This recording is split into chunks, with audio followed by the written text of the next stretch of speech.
There's some lessons that people can never learn, and in Drake's case, it's almost like self-sabotage. Back when the beef between he and Kendrick was at its height, his loss wasn't something a lot of people were commiserating over. In fact, with the way that he behaved both online and away from the prying eyes of the public, there were plenty of people who felt like he was simply facing the consequences of his own actions. Or he's a selfish, lying, manipulative sack of shit who has made enemies for 15 years, and now we're here at the fucking boiling point.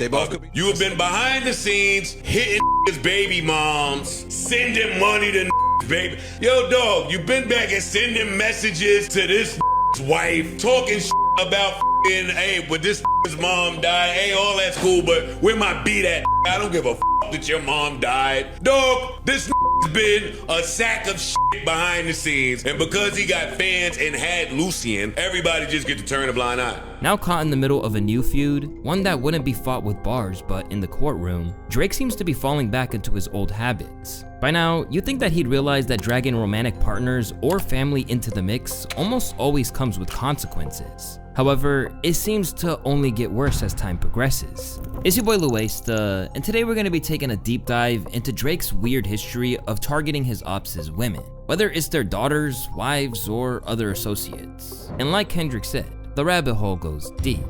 By now, the Toronto rapper has an extensive history of taking aim at innocent bystanders on the sidelines of beef, so much so that people just see it as an undeniable fact by this point. And in his latest standoff with UMG, it turns out that his conduct hasn't changed, suggesting that he hasn't done any work on himself since the last time he took an L. At the minute, Drake is rebelling against a man who was previously dubbed as his daddy by Kanye, the UMG CEO Lucian Grange. Say rich baby daddy, it's like Drake has a rich baby daddy named Lucian and Universal. Wow. He's like, like, man, my daddy got it. You know what I'm saying? It's like, my daddy controlled the spins. My daddy got the DSPs. My daddy. Drake has a rich baby daddy. Despite Drake and his company, Frozen Moments LLC, suing Universal for defamation over the lyrics in Not Like Us, the label has refused to back down and fired back with a statement that openly mocked his claims. Not only are these claims untrue, but the notion that we would seek to harm the reputation of any artist, let alone Drake, is illogical. We have invested massively in his music, and our employees around the world have worked tirelessly for many years to help him achieve historic commercial and personal financial success. Throughout his career, Drake has intentionally and successfully used UMG to distribute his music and poetry, to engage in conventionally outrageous back and forth rap battles, to express his feelings about other artists. He now seeks to weaponize the legal process to silence an artist's creative expression and to seek damages from UMG for distributing that artist's music. We have not and do not engage in defamation against any individual. At the same time, we will vigorously defend this litigation to protect our people and our reputation, as well as any artist who might directly or indirectly become a frivolous litigation target for having done nothing more than write a song.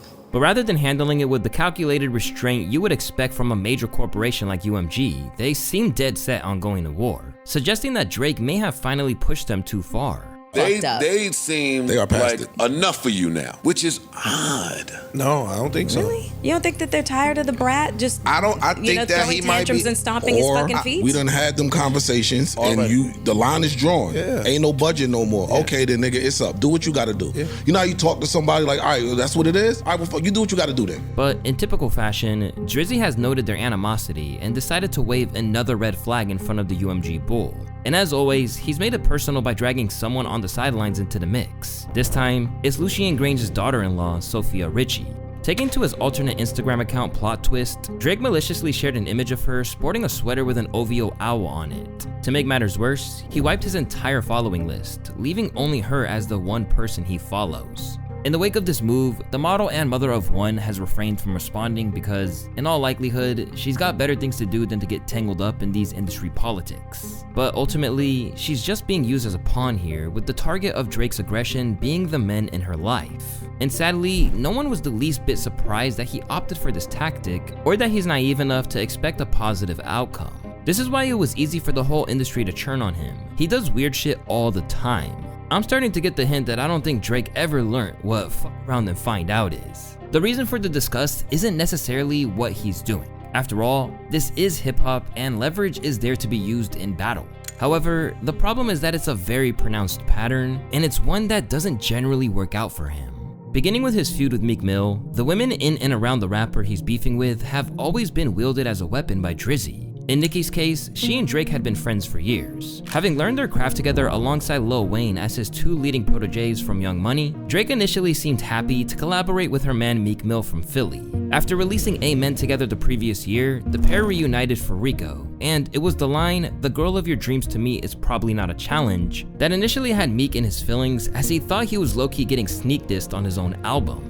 Afterwards, he historically unveiled that Drake had used ghostwriters in the form of Quentin Miller, which set the stage for the most notable W of Drake's battling career. But as is always the case with the Drake feud, there was collateral damage in the form of the female caught in the middle. Initially, Drake's diss tracks like Charged Up had Nicki-based bars that were intended to belittle Meek as less than his girl as soon as the bars began. No woman ever had me starstruck, but was able to tell me to get my bars up. This assault kept coming on back to back, featuring lines referring to Meek doing a support slot at Nicki's shows. You love it and you gotta get a world tour. Is that a world tour or your girl's tour?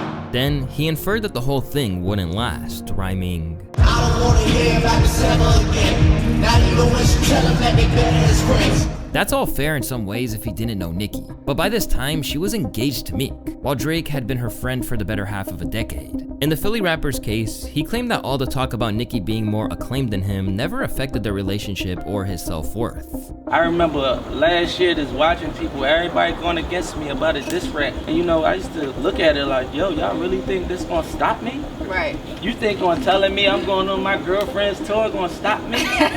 Was that a joke?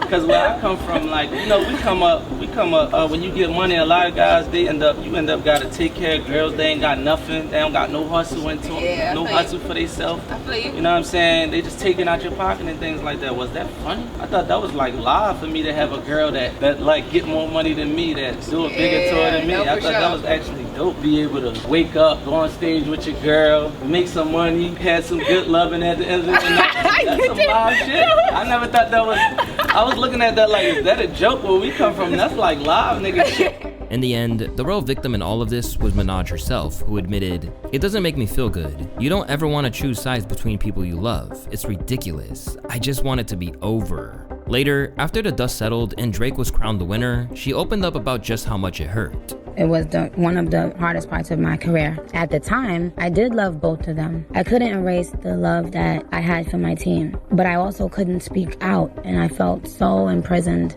And when we later spoke about it, Drake said, "I wasn't worried about anything in that entire situation other than, what if Nicki takes a shot at me, then what?" You know, that would have been so painful for both of us. As well as the fact that before things got underway and diss tracks started flying, she had actively tried to prevent it. I was behind the scenes, of course, wishing it never happened. Even prior to it happening, I tried to stop it from happening. I said, don't do that.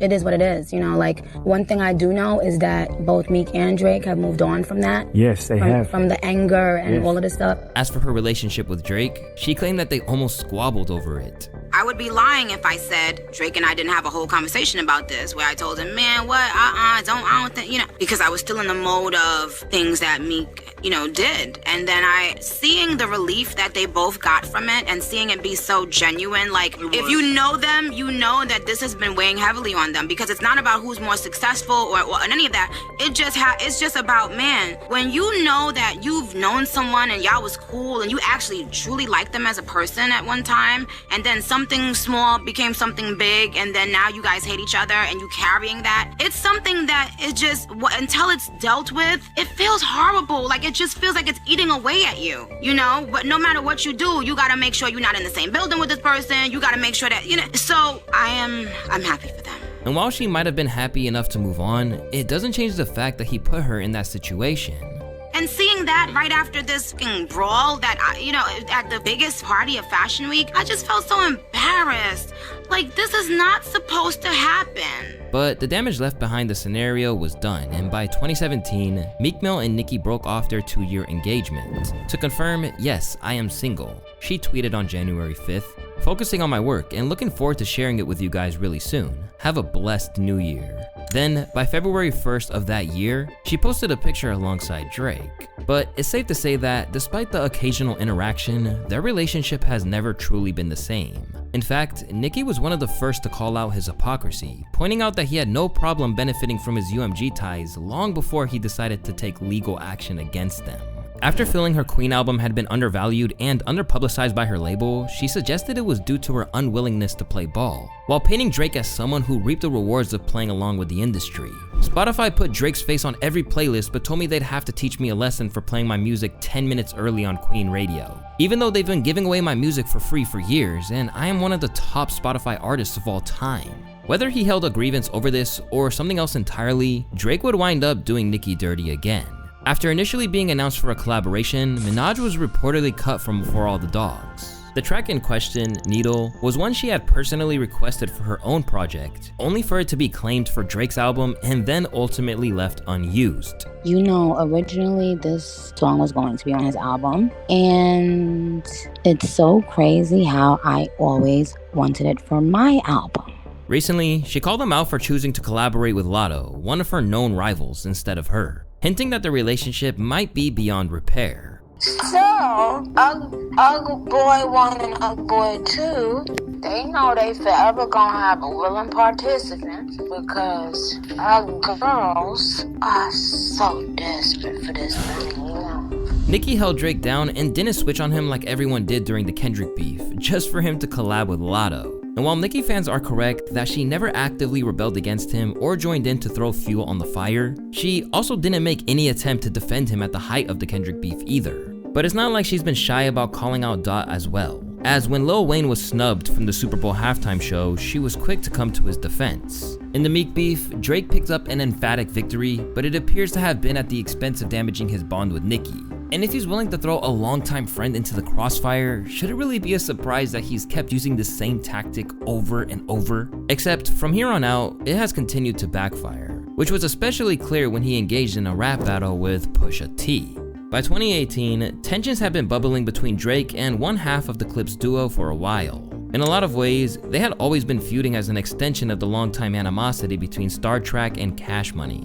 But after a succession of subliminals, Pusha formally threw the gauntlet down on 2018's Infrared, referencing Drake's ghostwriting scandal with lines like, "It was written like Nas, but it came from Quentin," and "How can you right your wrongs when you don't even write your songs?" Without hesitation, Drake fired back at Pusha with standard battle bars about him not being authentic and generally whack. But just like he did with Meek, he took things a step further by dragging Pusha's fiancé into the mix, rapping, "I told you keep playing with my name and I'ma let it ring on you like Virginia Williams." But what he didn't realize when he did that was that unlike the Meek scenario, Drake was playing checkers while Pusha was playing chess, which was summed up by a user who wrote, "Drake came with rap punchlines and Pusha hit back with investigative journalism." On the story of Adidon, Pusha let it be known that bringing his family into it in the shape of Virginia was a bad move that would have terrible consequences, rapping, "Since you name dropped my fiance, let him know who you chose as your Beyonce." With that, Pusha sought to destroy him once and for all, exposing that he had a kid with an adult star known as Sophie Brousseau and hid it from the world. In the process, he exposed not only what Drake had withheld from the public, but blew up the Adidon Adidas press run that was supposed to help him bring it to the attention of the world. In the aftermath, everyone knew that Push had won and he didn't feel the slightest bit of remorse. All because Virginia's name was mentioned.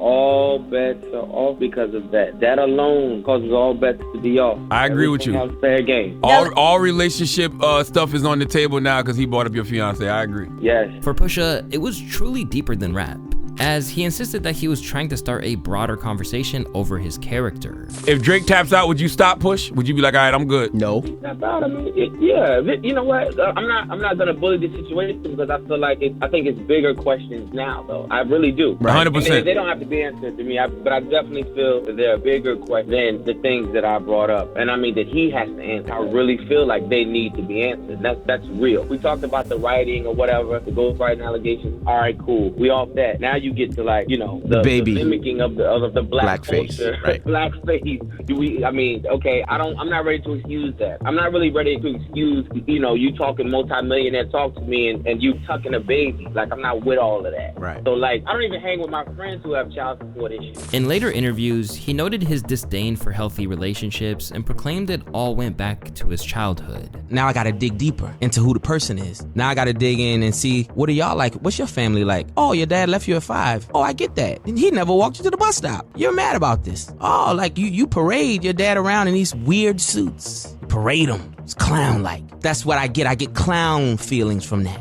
Back then, even his current day defender Maul agreed that bringing women into it meant that anything could happen. He said it. He put it out there. Nothing is out of bounds right now. What did Drake say about his fiance? He said her name. A wedding ring of what? He said he was gonna make it ring. But Push probably feels like even though wait, time out. Before y'all go any further, I've been saying for quite some time, no, niggas from a different generation, like you just speaking, you can't talk about somebody's girl. Yeah, you beef. Because the second you talk about somebody's girl, you've triggered something. Yeah. You have triggered another level in beef. Yes. Like I'm no longer. I'm getting on the phone. I'm looking for you. We got to talk. Like really, not doing that. So I do understand that. Yet he's done it time and time again.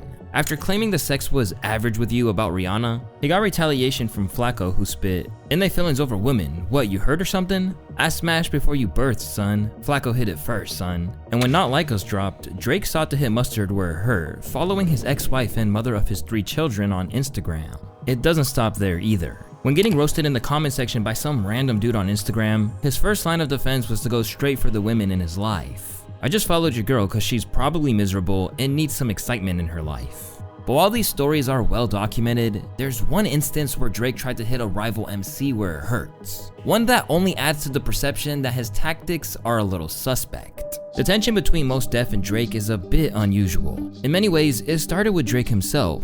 After Complex reviewed his poetry book, he took to Instagram to fire back at the reviewer, writing, "Can you do an article where the baddest Instagram girls in the world review my poetry book? Not the head of the Mos Def fan club. Thanks." Not long after, Mos, now known as Yassine Bey, was asked about his thoughts on Drake. And the legendary conscious rapper behind Black Star with Talib Kweli and the classic Black on Both Sides didn't hold back.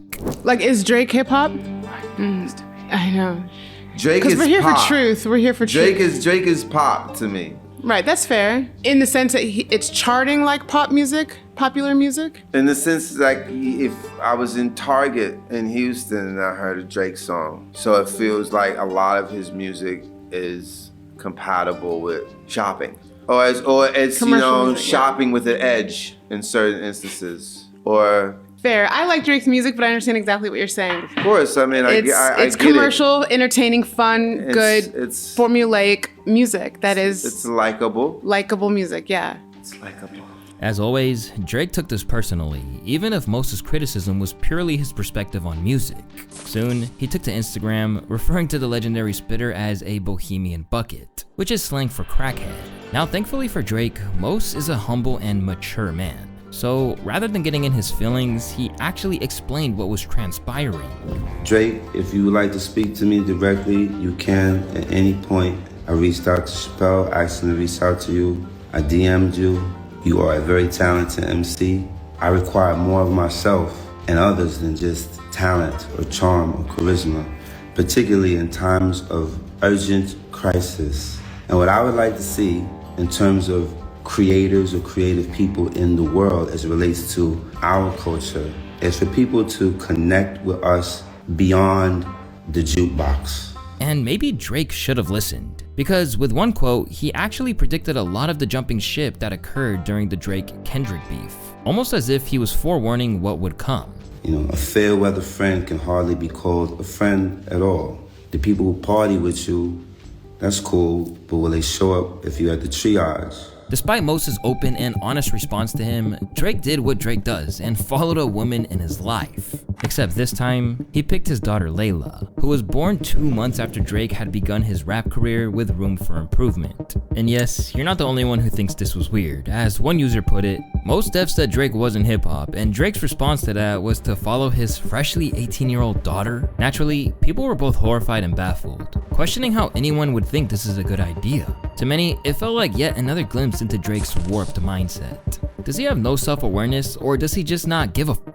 When the #1 record in the world is calling you a PDF, you probably shouldn't be following teenage girls. He does not see her as a person with feelings. He uses her as a pawn that he should use in order to hurt her dad. Thankfully, Layla hasn't followed him back. Instead, she's a young artist in her own right who opened up about her hip-hop icon father. Is Mos Def your dad? Is there any relationship between you and Mos Def, since it seems that's the most asked thing. Yes, he is my dad, y'all. The rumors are true. No, I'm kidding. But yes, he's my dad. He's my dad. Did you learn anything from him in terms of your approach to music at all? I don't know. I guess like I kind of just always been my own like artist in a way, and like that's a cool thing because I feel like as a kid, like whenever we would just jam sesh and like vibe out, like me and him, like I don't know, I always had my own style. I always had my own thing going on, and he's always just been like, okay kid, I see you. Admittedly, this treatment is not solely reserved for the men he has disputes with. Instead, it can also happen to any famous woman he is rejected by and their future partners. Years back, Drake and Serena Williams had a brief fling. It began with flirty tweets like this one from 2011 that read, "I cannot wait to put it on you and make you sweat," during our match this weekend. Then, as Drizzy's stardom continued to rise and Serena remained as dominant as ever, the Young Money artist decided to use 2013's Worst Behavior from Nothing Was the Same as an opportunity to pay homage to Williams, rapping, "I'm with my whole set, tennis matches at the crib. I swear I could be Serena when she playing with her left." Despite Serena's claims that the relationship was friendly, the pair would be spotted kissing not once, but twice in the space of a couple of months. As they continued to appear at her matches, the pair were spotted locking lips in the VIP section of a restaurant in Cincinnati. Eventually, things went south and they parted ways amicably. Or at least that's what Serena thought. But years on, he decided to randomly swipe at her husband, Reddit co-founder Alexis Ohanian, on Middle of the Ocean from her loss, spitting, "Sidebar, Serena, your husband a groupie. He claimed we don't got a problem, but no boo, it is, like you coming for sushi. We might pop up at him at will like Suzuki." In response, Alexis let it be known that he was happy to let his wife's biggest supporter. Meanwhile, the internet dragged Drake over the coals. Imagine being the softest little baby in hip-hop and thinking you're coming out swinging against all these successful women who don't give a fuck about you. Drake is such a loser, acting like an incel. He disgusts me. Really, it's no surprise that after that all went down, Serena was happy to dance on his grave at the ESPYs this year. Some of the best athletes in the world are right here in this room. Some of the strongest, fastest, and most skilled people ever are right here.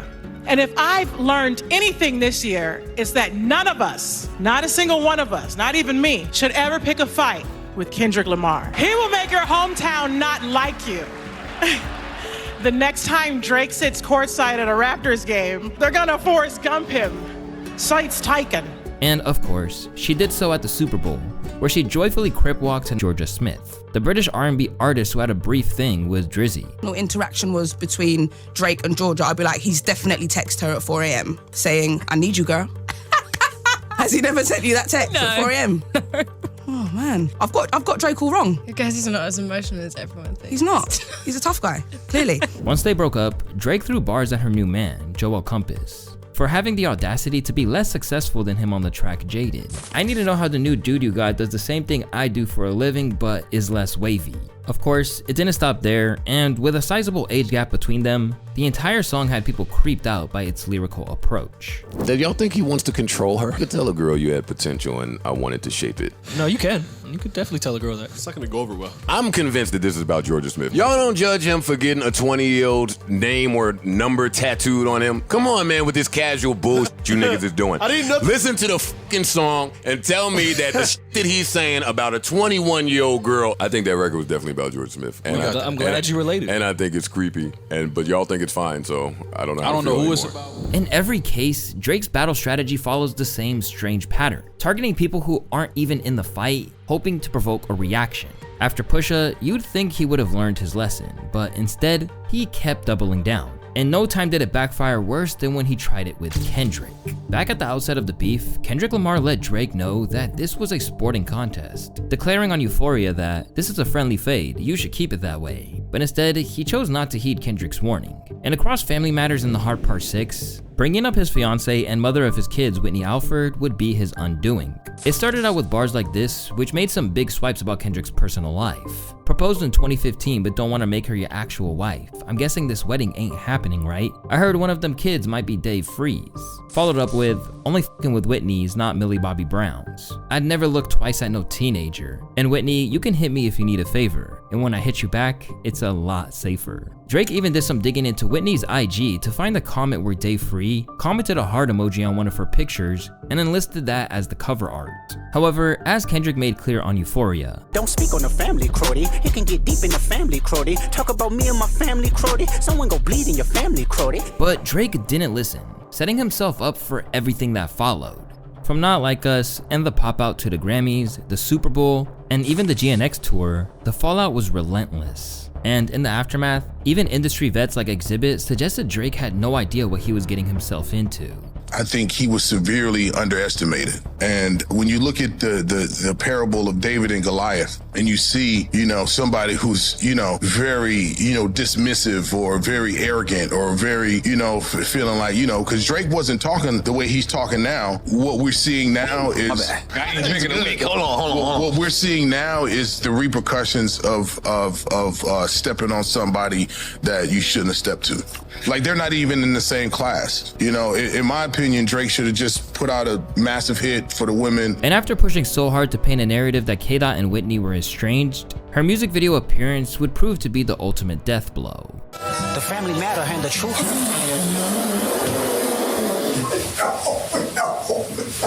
You a fucking colonizer. The family matter and the truth of the matter, he was God.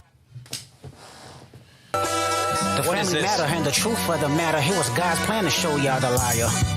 He was God's plan to show y'all the liar.